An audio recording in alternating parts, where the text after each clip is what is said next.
डीजेवरून सुरू झालेला शालिनी ठाकरे आणि सुषमा अंधारे यांच्यातील वाद अजूनही काही केल्या थांबण्याची चिन्ह नाहीयेत। कारण सुषमा अंधारे यांनी पुन्हा एकदा मनसे अध्यक्ष राज ठाकरे यांच्यावर जोरदार निशाणा साधलाय, तर शालिनी ठाकरे यांना थेट आव्हानच दिलंय। पाहूया।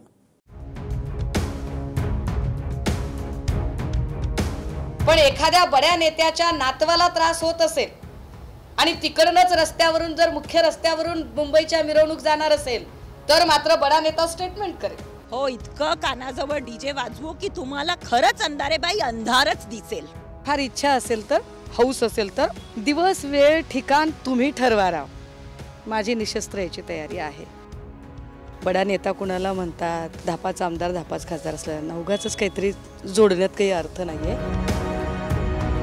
मनसे सरचिटणीस शालिनी ठाकरे आणि ठाकरे गटाच्या उपनेत्या सुषमा अंधारे यांच्यामध्ये डीजेवरून चांगलाच कलगीतुरा रंगला। त्याचं झालं असं की नुकत्याच पार पडलेल्या गणेशोत्सवात ज्या प्रमाणात डीजे वाजवला गेला त्यावरून मनसे अध्यक्ष राज ठाकरे यांनी जनतेला महत्त्वाचं आवाहन केलं। डीजे आणि लेझर लाईटमुळे लहान मुलं, वृद्धांना त्रास होत असल्याचा मुद्दा त्यांनी उपस्थित केला।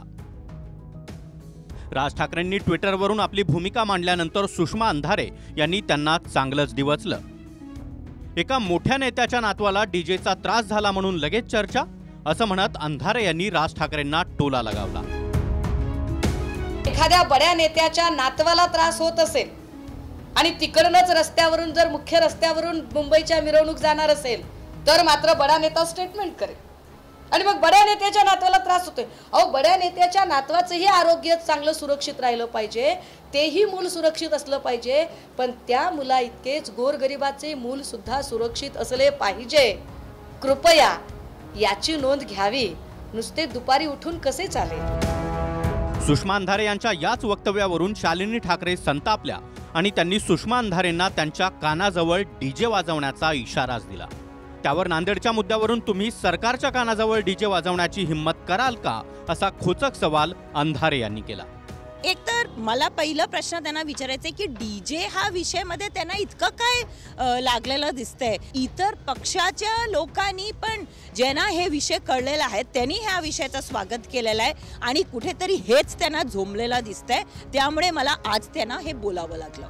पत्रामध्ये असा देखील उल्लेख केलाय, पुन्हा जर आमच्या राजसाहेबांच्या नातवावरती जर तुम्ही बोललात तर तुमच्या कानाजवळ येऊन डीजे वाजवू। हो, इतकं कानाजवळ डीजे वाजवू की तुम्हाला खरंच अंधारेबाई अंधारच दिसेल। कोण बोललोय, काय बोललोय याच्यापेक्षा कोण बोललोय हे जास्त महत्त्वाचं असतं। त्यामुळे अशा बिनमहत्त्वाच्या लोकांवरती मी अजिबात रिॲक्ट होत नाही। तर जर सत्सद विवेक जागा असेल आणि डीजे वाजवायची प्रचंड इच्छा असेल तर शासकीय हलगर्जीपणामुळे जे बळी गेलेत त्याला कारणीभूत असणाऱ्या आरोग्यमंत्री आणि संबंधित सरकारच्या कानाखाली डीजे वाजवण्याची हिम्मत कराल का? त्यामुळे काहीतरी उगाच आपल्या चीप स्टंटबाजी करणाऱ्या लोकांच्या बद्दल मला काही बोलायला इंटरेस्ट नाही। एवढ्यावरच थांबतील त्या सुषमा अंधारे कसल्या? त्यांनी पुन्हा एकदा राज ठाकरे आणि शालिनी ठाकरे यांच्यावर जोरदार निशाणा साधलाय। धापाच आमदार खासदार असणाऱ्यांना मोठा नेता म्हणतात, असा खोचक टोला अंधारे यांनी राज ठाकरेंना लगावला। इतकंच नाही तर अंधारे यांनी शालिनी ठाकरेंना दिवस, वेळ आणि ठिकाण ठरवण्याचं थेट आव्हानच दिलंय। डीजे असेल किंवा लेझर असेल याच्या विरोधात आम्ही 10 वर्षापासून लिहितोय आणि बोलतोय, त्यामुळे तो आत्ता मुद्दाच नाहीये।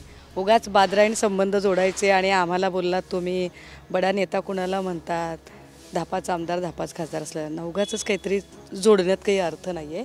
मुद्दा हा चाललाय की ठाणे, संभाजीनगर या सगळ्या ठिकाणचे जे मृत्यूचं तांडव चालू आहे त्याच्यावरती सरकारची भूमिका काय, आम्ही ते प्रश्न विचारतोय।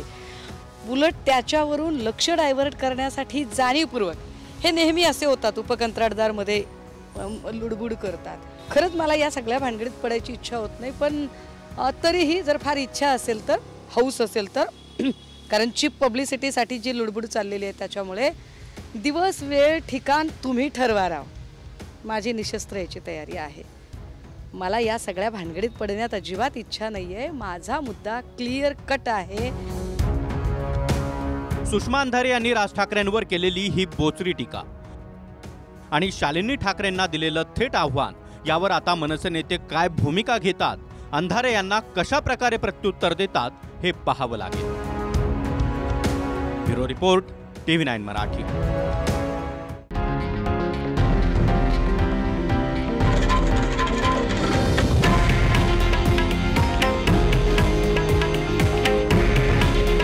हे आहे देशातील नंबर 1 न्यूज नेटवर्क आणि आपण पाहत आहात TV9 मराठी. काळजी तुमची, हित महाराष्ट्राचं.